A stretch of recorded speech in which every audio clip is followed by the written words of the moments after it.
حکم فرمایا ہے، آپ اس کی تفسیر میں جائیں، تفسیر کی کتابوں کا مطالعہ کریں۔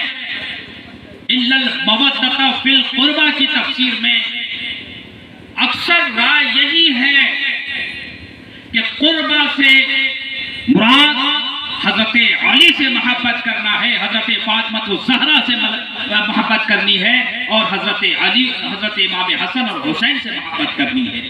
یہی ان کے خاص رشتہ داروں میں آتے ہیں۔ سمجھ میں بات آ گئی کہ آج اگر ہم اور آپ اگر امام حسین سے محبت کرتے ہیں، امام حسن سے محبت کرتے ہیں، حضرت علی اور فاطمہ سے محبت کرتے ہیں، تو یہ اپنی طرف سے نہیں، یہ قرآن کا اعلان ہے، ارشاد ہے۔ اسی ارشاد پر عمل کرنے کے لیے ہم اور آپ اہل بیت اطہار سے محبت بھی کرتے ہیں اور ان کی محبت میں مجلسیں بھی سجایا کرتے ہیں، اور اسی کی کڑی آپ نے پیش کی ہے۔ خدا پاک اسے قبول فرمائے۔ میرے معزز ساتھیوں، دنیا میں جو جس سے محبت کرتا ہے، کل میدان محشر میں وہ خوشی کے ساتھ ہوگا۔ آج اگر کوئی یزید کی محبت میں ان مجلسوں کی مخالفت کرتا ہے، تب یقین جانیے یزید کل جہاں ہوگا وہیں پر یہ لوگ بھی ہوں گے، اور جو امام حسین کی محبت میں مجلسیں قائم کرتے ہیں، کل امام حسن اور حسین جہاں ہوں گے وہیں آپ بھی ہوں گے۔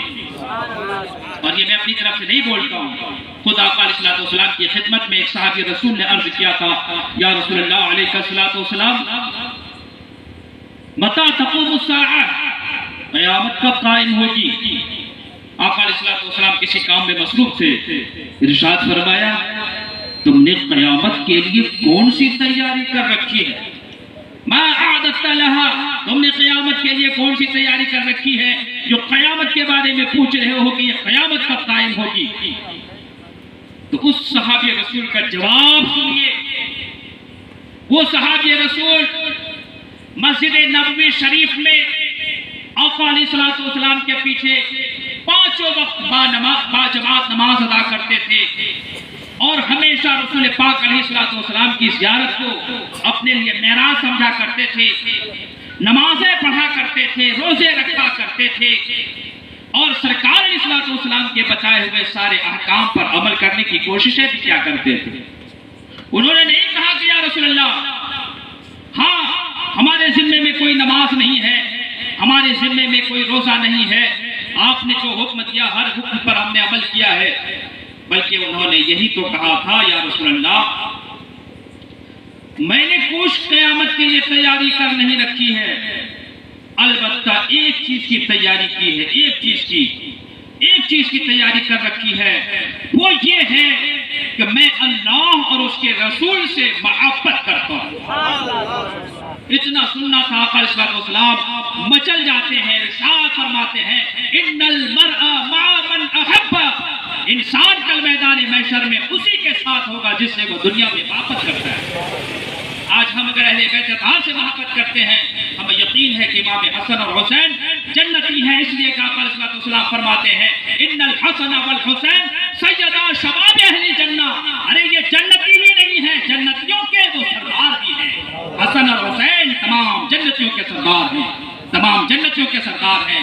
ہم ان سے محبت کرتے ہیں دنیا میں، کل جہاں وہ رہیں گے وہیں ہم اور آپ رہیں گے۔ اس لیے یہ مجلسیں منعقد ہوتی ہیں اور ہم اور آپ اس میں شریک بھی ہوتے ہیں، اور اسی بہانے سے ہم لوگوں کو اہل بیت اطہار کے بارے میں بہت ساری معلومات بھی ہو جاتی ہے۔ میرے معزز ساتھیوں، اہل بیت اطہار کی شان کتنی عظیم ہے۔ حضرت علی رضی اللہ تعالیٰ عنہ کی شان کو ملاحظہ کریں، حضرت فاطمہ الزہرا کی شان کو ملاحظہ کریں۔ جب سرکار صلی اللہ علیہ وسلم کے صاحبزادے حضرت قاسم کی موت ہوئی، وہ دنیا سے انتقال کر گئے، تو ابو لہب نے بہت زیادہ سرکار علیہ السلام کو قلبی تکلیف پہنچائی تھی۔ ذرا سوچئے اس جملے پر اور اس معاملے میں، خدا نہ کرے کسی کے گھر اگر اس کا چھوٹا سا بیٹا مر جائے اور نرینہ اولاد میں کوئی نہ ہو، وہی ایک نرینہ اولاد اس کے پاس تھی، اور وہ جو ہے جزاک اللہ وہ انتقال کر جائے، اس کے باپ پر کیا بیت رہی ہوگی، یہ ہر باپ کو اس کا احساس اور پتہ ہے۔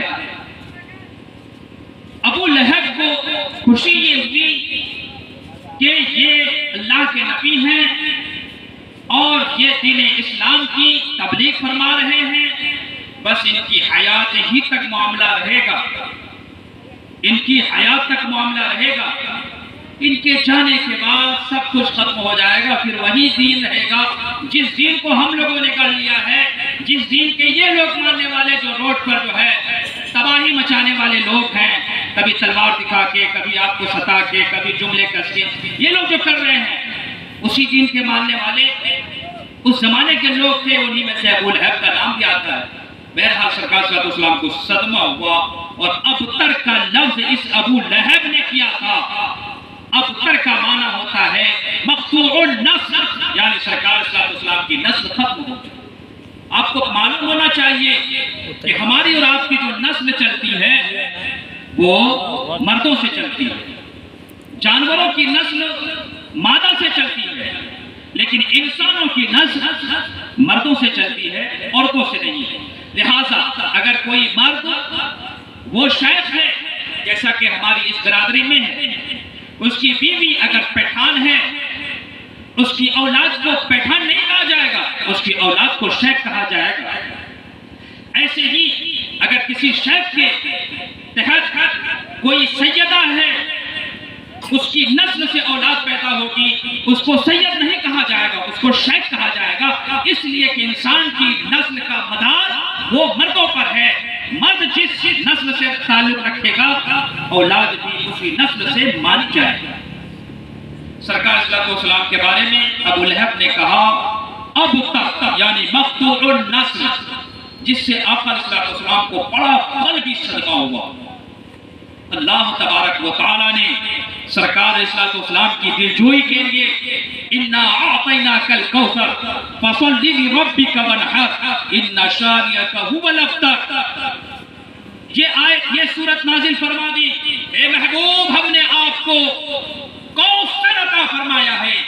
کوثر کی تفسیر بھی مختلف ہے، یا تو دنیا اور آخرت کی تمام چیزیں ہم نے آپ کو عطا فرمائی ہے، یا یہ مراد ہے کہ ہم نے آپ کو حوض کوثر عطا کیا ہے۔ جزاک اللہ، ہم نے آپ کو حوض کوثر عطا فرمایا ہے، اور آپ اپنے رب کے لیے نماز پڑھیے اور قربانی کیجیے، بے شک آپ کا دشمن وہ مقطوع النسل ہے، وہ مقطوع النسل ہے، وہ نامراد ہے، وہ خاکستر ہے، اس کی نسل ختم ہو چکی ہے۔ کہ اللہ تبارک و تعالی نے سرکار علیہ السلام سے ارشاد فرمایا، اور اسی وقت یہ سورت نازل ہوئی اِنَّا أَعْطَيْنَاكَ الْكَوْثَرَ فَصَلِّ لِرَبِّكَ وَانْحَرْ إِنَّ شَانِئَكَ هُوَ الْأَبْتَرُ۔ شان سے مراد یہاں پر دشمن ہے، یقیناً آپ کا جو دشمن ہے وہی جو ہے خسارے میں ہے، وہی مقطوع النسل ہے۔